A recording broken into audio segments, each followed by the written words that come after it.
Welcome back to Warpzone. We have disabled the auto-warp timer in 8 warp zones, locking us on this planet until we find a way to warp home. And this planet is about to evolve behemoth biters into our face, as the biters are literally 0.2% evolution away from unlocking our great green foes. Let's see how it goes. Well, we have been making some great green friends for ourselves to combat those very great green foes which are about to be unleashed upon us. These cheap little efficiency modules reduce the miners' pollution output by 80%, and because the intensity of biter attacks is equivalent to the amount of pollution they sniff up, this should result in 80% less biters now attacking our iron mining platform. Or, well, at least until the warp platform's giant, intense pollution cloud overwhelms the mining platform. Then it's gonna be game over quick.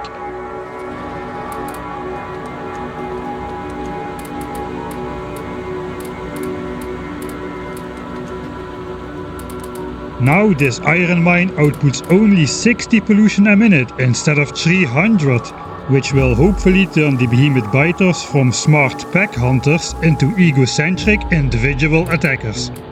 And we are just in time too, as the behemoth biter era has officially begun.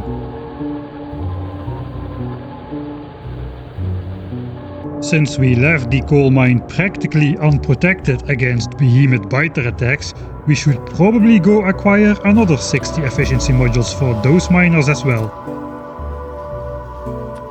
Which means we'll be scavenging red chips off the blue sign supply belt so we can make an adequate amount.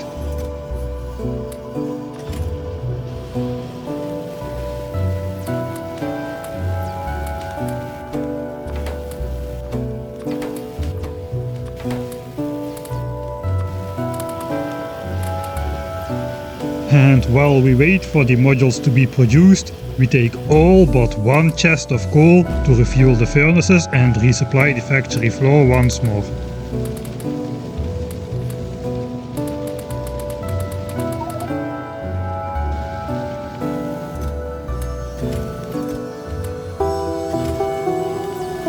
It's a good thing we're heading out to the coal mine, because the base is eating through our last coal reserves at a ferocious pace.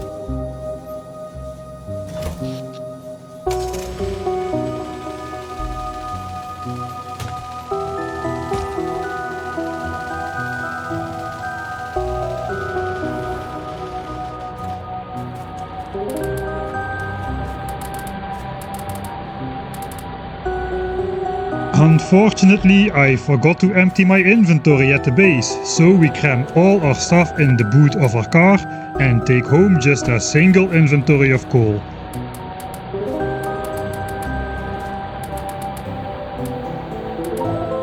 This isn't gonna last long.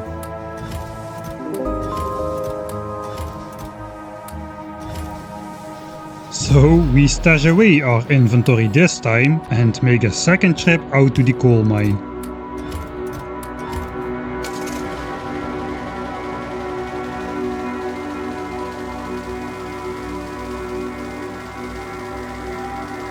And during our absence, we see the coal mine has been under a not insignificant attack. Fortunately, no behemoth biters were involved just yet.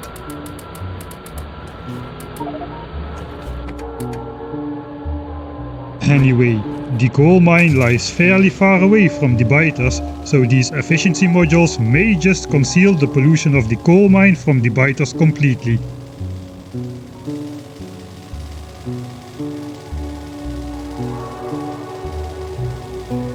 With the factory floor fully supplied and almost 6 chests of coal in the boiler basement, we finally obtained a little breeding room to do some other important stuff which needs to be done around the base.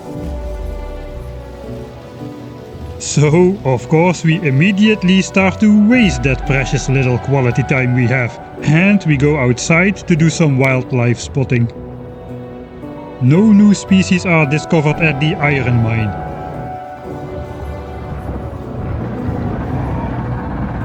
But at the copper mine, we see the very first specimen of the bejeweled behemoth biter. So let's pop on over and perform ourselves a little scientific experiment.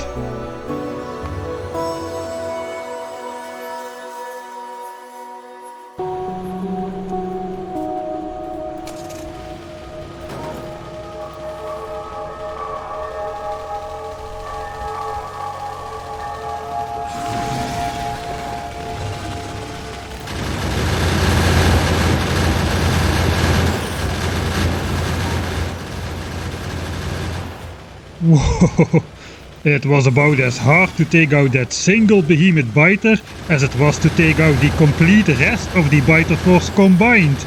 Those behemoths are no joke.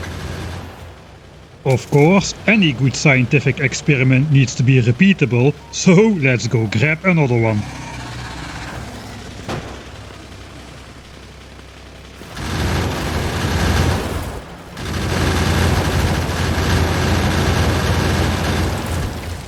Ouch! That was a beefy bite out of my health bar. I'd better wear my safety sandals next time. Anyway, I wouldn't want to fight multiple behemoths at the same time. So let's go do that.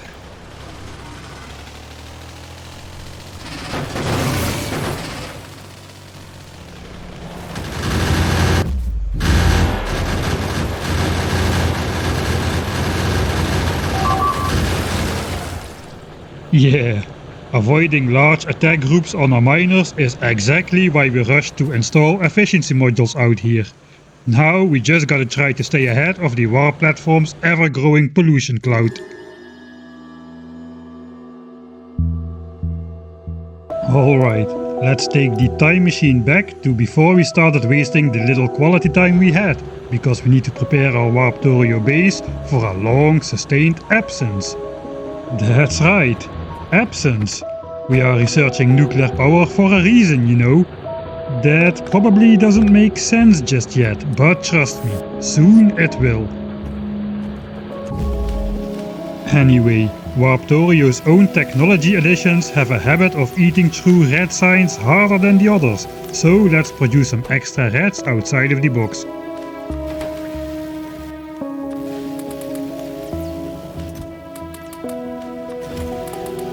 And prepare another important module for the base. Now we have entered the expensive blue science era. We want 48 productivity modules for 24 labs, which will enable us to make 8% more scientific progress out of the same resource cost.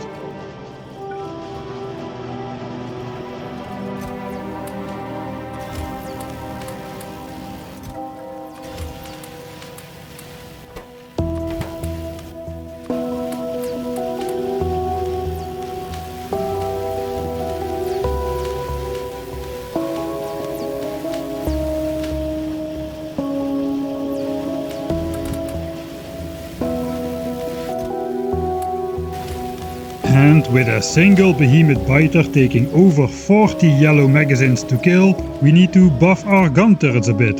So we take all yellow ammo from our buffer chest to go and supply each turret with 50 full magazines instead of 25.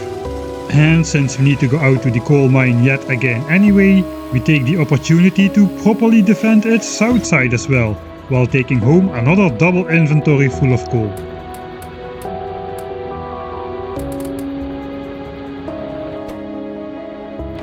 And while we are out there, the nuclear power technology completes. And that's great news.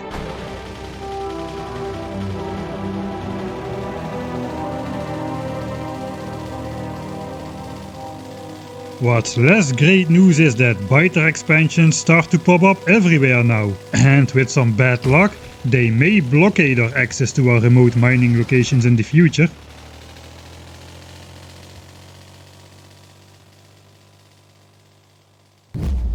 I will make it a habit to refuel all furnaces and fully fill up the factory floor's coal chests after every coal haul.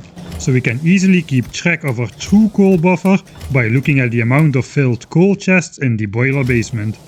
With 8.5 chests of coal, I already feel a lot better than at the start of this episode.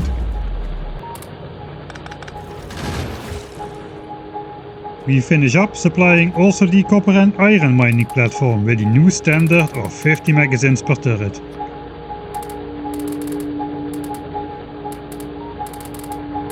While that means we may lose a bigger stack of ammo if a behemoth breaks a turret, which just deletes all ammo left inside it out of existence, at least the neighboring turrets won't immediately run out of ammo like happened in our little experiment.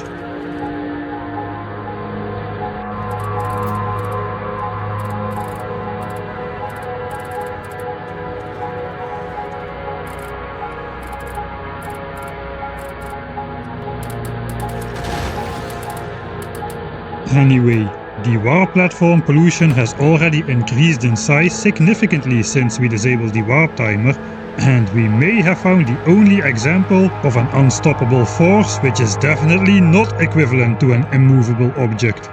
But about that nuclear power technology, friend. You were struggling for red chips to make a few cheap modules earlier, so how the heck are you gonna afford the whole effing nuclear power plant? Those components are some of the most expensive recipes in Factorio, and we're never gonna be able to afford to craft enough of them to make a functional nuclear power plant. That may be true. But who says we're gonna craft them? We are not gonna craft them. We are gonna find them. That's right. All 4 elements needed to build a nuclear power plant can be found in loot chests, believe it or not. We do need to go out to a new unexplored area that has not been generated yet before the completion of the nuclear power technology, but once we are out there, every loot chest is another opportunity to score a free nuclear reactor. Nice!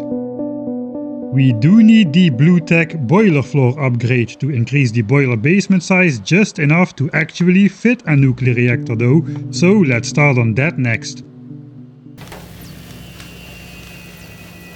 Well, even so, a nuclear reactor is useless without nuclear fuel, which means we need a uranium mine, which requires sulfuric acid to run.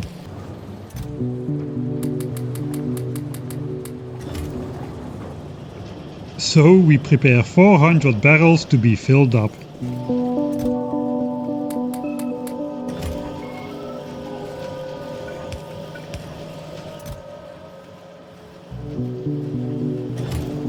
We also refill iron plates to smelt steel, and it's a good thing Playing Mike deviated from the strategy earlier to set up those extra chest-fed iron furnaces, as the giant original iron buffer chest array still doesn't contain a single iron plate.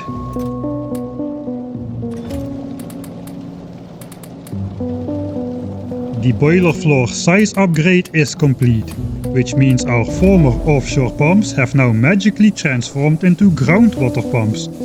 They can be deconstructed, but not reconstructed. If we're careful not to deconstruct them, we can collect a lot more water pumps over time than intentional game design intended.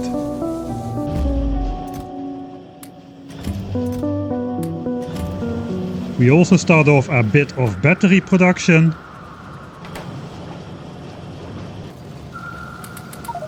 And we finally have enough iron ore stocked up to fill each furnace supply chest to the brim.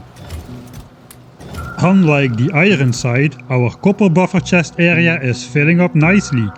That's a good thing, because that means we can borrow the copper mining platform for a while, without interrupting copper plate delivery to the factory floor.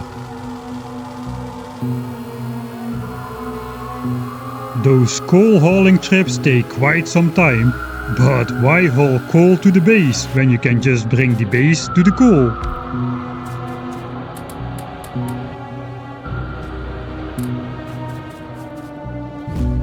With 5 quick trips back and forth, the entire base has been refueled and resupplied, and the power plant has access to 16 full chests of coal now.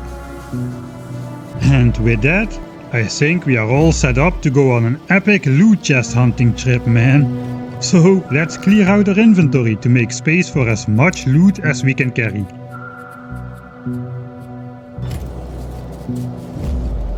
Well, hold your horses, we still need to make sure we can actually use the nuclear reactors once we return, and mining and centrifuging uranium takes quite some time. Furthermore, we cannot even make the centrifuges just yet, as we haven't even made any concrete yet.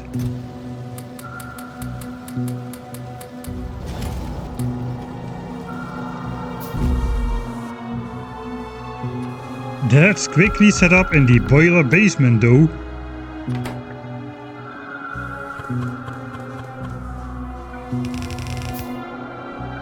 As we just need to mix up some stone bricks with a little iron ore and water to make the glorious concrete.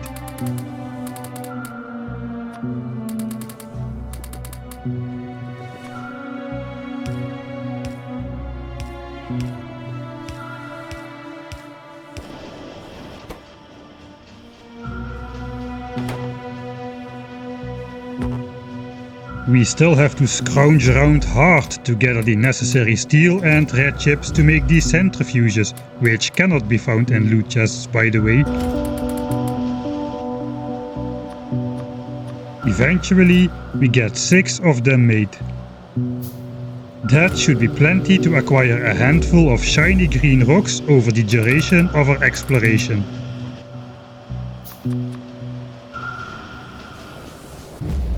Our cleared inventory still proves greatly useful though, as we need to carry 400 barrels of sulfuric acid out with us to the uranium patch.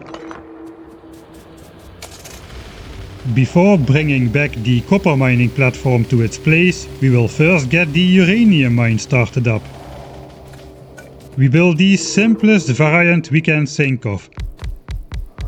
Not even sorting the shiny green rocks from the dark green ones, but we do use a sulfuric acid storage tank which can fit the entire contents of the 400 barrels, so we can bring back the empty barrels to the base to be refilled. Somewhere in a remote, uncharted area on the other side of the planet, a pollution-triggered, angry behemoth biter parting towards the war platform destroys an innocent loot chest which was in its way. Well, we were unlikely to ever pick up that one anyway. Remember I was so happy to find stone and uranium close by the coal patch? Well, that is because our options to individually power remote mining operations are severely limited. But we can share the power from the coal mine's warp teleporter to the nearby uranium mine to start off our nuclear power adventure.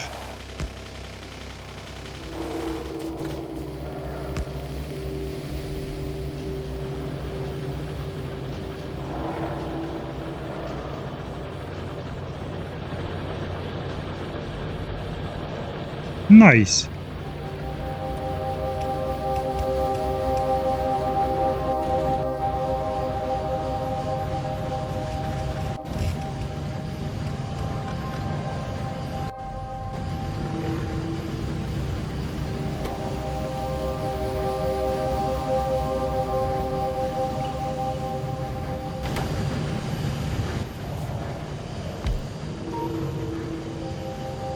That means we can finally get started on our quest to find nuclear reactors in loot chests.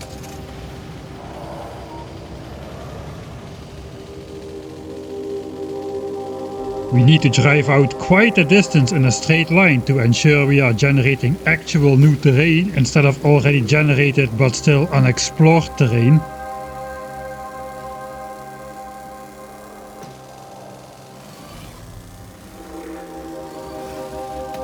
Now, the chances of finding a nuclear reactor in a loot chest is slim, and we will probably be spending a large amount of time opening dozens of loot chests before...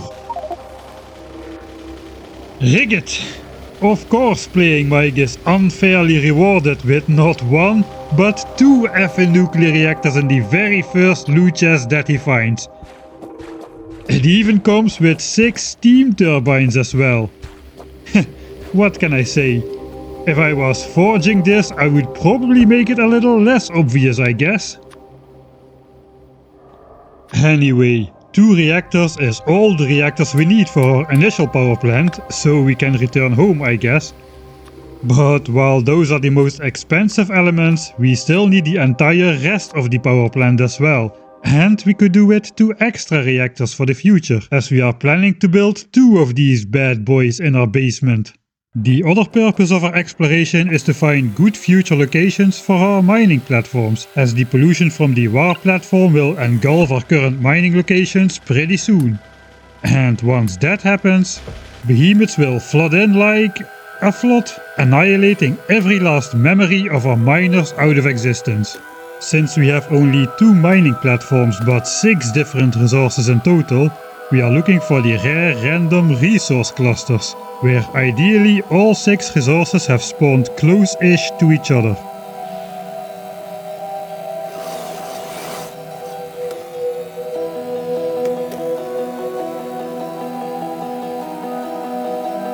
Or more likely, 2 separate locations based around an iron patch and a copper patch, each with 2 of the 4 remaining resources of coal, stone, oil and uranium nearby.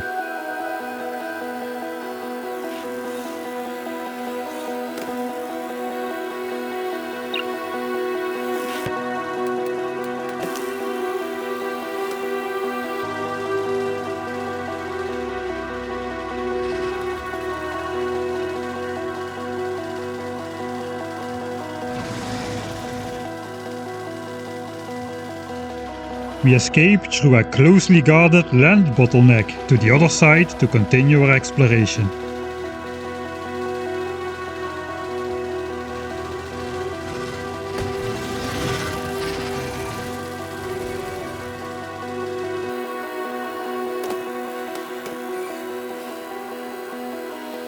Research continues towards blue chips, substations, roboports and robots, all of which are also findable in loot chests, which is exactly why we're prioritizing these technologies. All of those lead into the power armor and personal roboports to aid in personal development.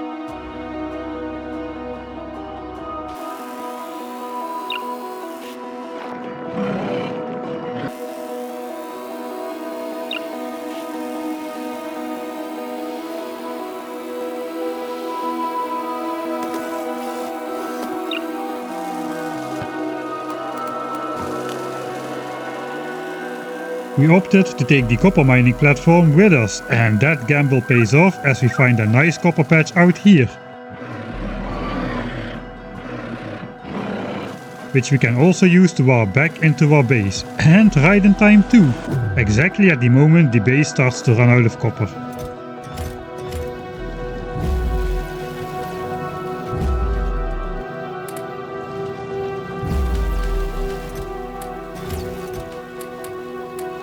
Yet again, we refuel the base with coal, deliver the iron plates from our chest-fed iron smelters to steel smelting, and feed iron ore to the chest-fed iron smelters. And I'm gonna be doing that a lot of times still, but I won't often show it on camera anymore.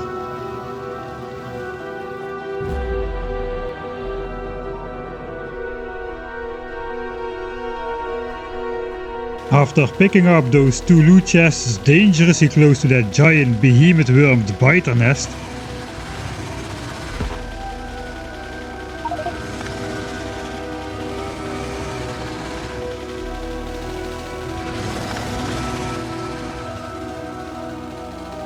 I go on yet another 20-minute exploration loop.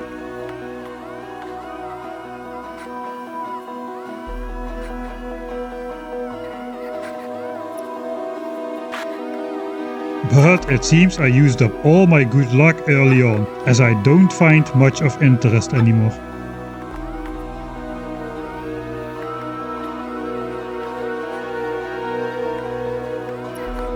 Power armor research finishes, and we continue with bot upgrades and logistic bots, which will give us 30 extra intentional game design inventory slots. We also find a mediocre located iron patch with copper, coal, stone and oil somewhat nearby, but it's still missing uranium, and taking out the behemoth wormed, behemoth bitered biter bases is gonna be a tough cookie. That's why we've been actively avoiding them all this time. Additionally, it's not incredibly far from the current warp platform smog cloud, so I'm not sure if this is the location we are looking for. Speaking of uranium, we have already spun up 9 pieces of shiny uranium out of just 850 spin cycles. With the odds of getting a shiny green rock being 0.7% on each cycle, I'd be most grateful if somebody would calculate my dream luck factor down in the comments. Anyway, after another long drive, we return home with the goods. Unfortunately, our loot log dictates I'm unable to show off all the different loot types you can find in loot chests, and we didn't find any heat pipes, heat exchangers, blue chips, substations or bots. We just have the 2 reactors from our very first loot chest, 2 roboports, and somehow all other nuclear power plant loot finds were 27 steam turbines spread out over 4 or 5 chests. But I pinky swear you can find all of the other stuff in loot chests as well.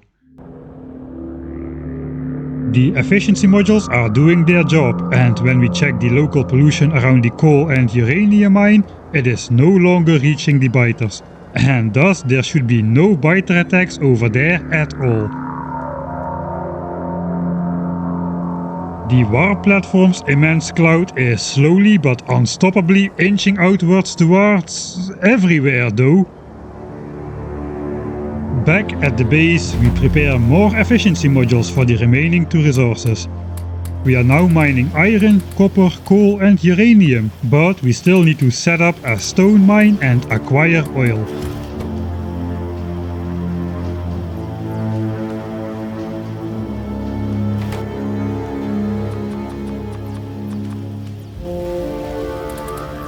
Speaking of oil, we have barely got any left, so we need to get a move on.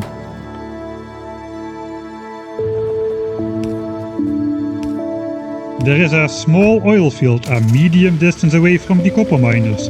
It won't yield a big amount of oil, but hey, at least it's not covered in behemoths.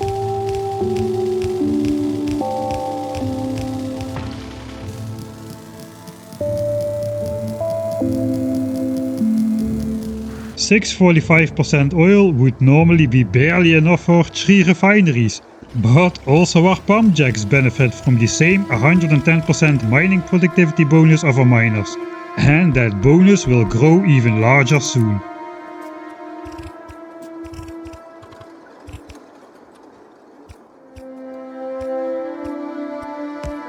Not before long, it is protected and connected. And the only resource shining through its absence in our base is stone. Stone is also located nearby the new copper mine, although in a far less than ideal location, right next to this giant biter base. And with over 97% evolution now, behemoths are roaming aplenty.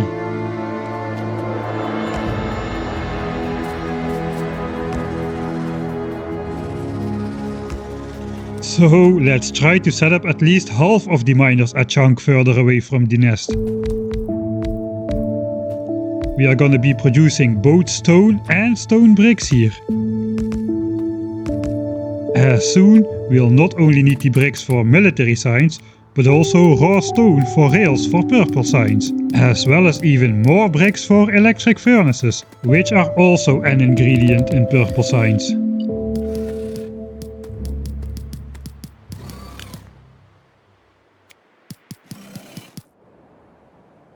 Yeah, this stone mine will definitely be under attack soon. But on the positive side, as from this very moment, we are mining all 6 resource types and are producing all 8 basic resources in the game.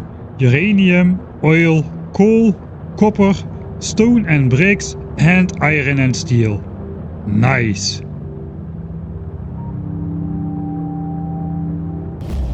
To celebrate, we put the 3rd and last efficiency module in the warp beacon after unlocking its 3rd module slot.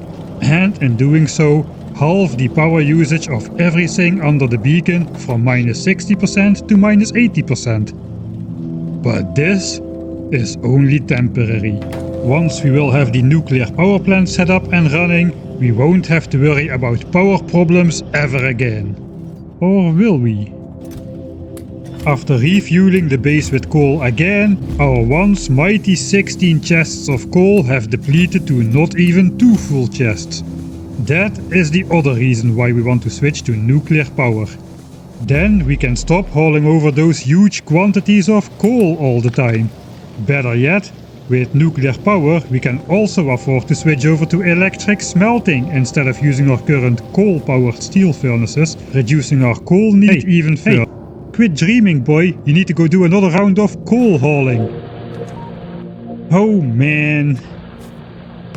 So we store the complete iron mine in our control copy queue and temporarily take down the iron miner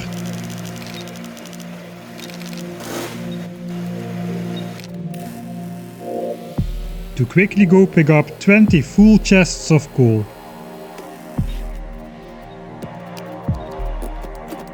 Meanwhile, we try to keep our normal iron furnace stack producing as well, using some of the stored up iron ore for the extra furnaces.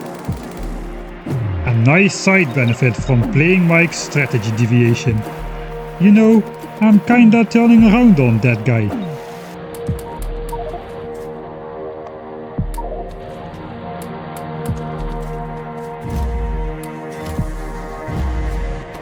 We also remember to pick up the uranium, and with 19 shiny green rocks we can make plenty of nuclear fuel to run the future reactor for a long time. We start refilling the sulfuric acid barrels and put another stack of iron ore in the furnaces before embarking on our return journey. Ideally, we would move the iron platform close to the copper platform now and away from the dense pollution cloud of the warp platform. But for now, we will still need a nearby access point to our coal and uranium mine, and the copper platform is just too far away. So back we go to our old iron mining location and control paste our extended iron mine back into place.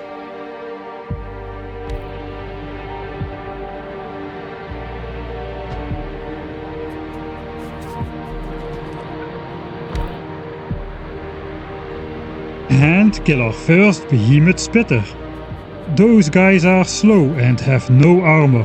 The only thing they've got going for them is their ranged attack and their huge hit point bank of 1500 HP, which is still only half the hit points of an armored behemoth biter. The real threat is having those guys destroying your turrets from a distance while your guns are distracted trying to shoot the behemoth biters. With all of that out of the way, it is time. Time to upgrade to nuclear power. Of course I made a shiny blueprint for that, which also shows us all the elements we need to build it. 2 reactors, 50 heat pipes, 16 heat exchangers and 32 steam turbines. We've already found 27 steam turbines in loot chests, so we only need to make 5 more.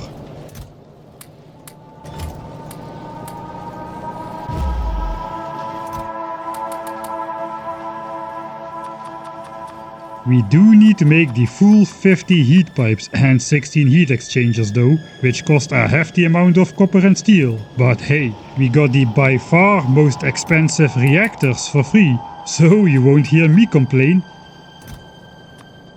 We start off with 100 fuel cells, which should be plenty of power for a while, as also this reactor is a 100% fuel efficient design. And it fits neatly into one of the 4 outcrops of the boiler room floor, making use of the new water patches that spawned upon increasing the floor size.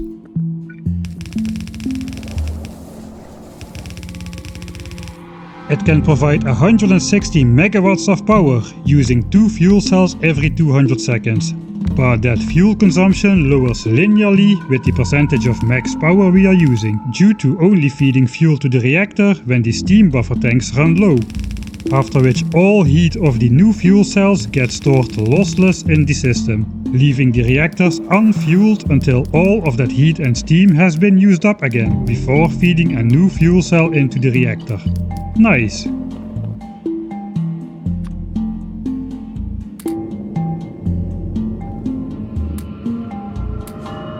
And soon the reactor is all fired up.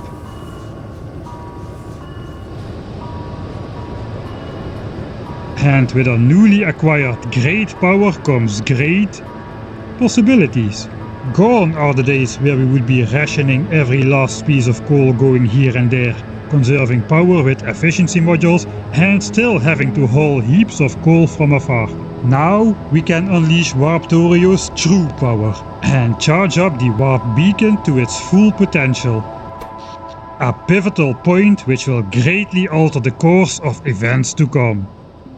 Next time.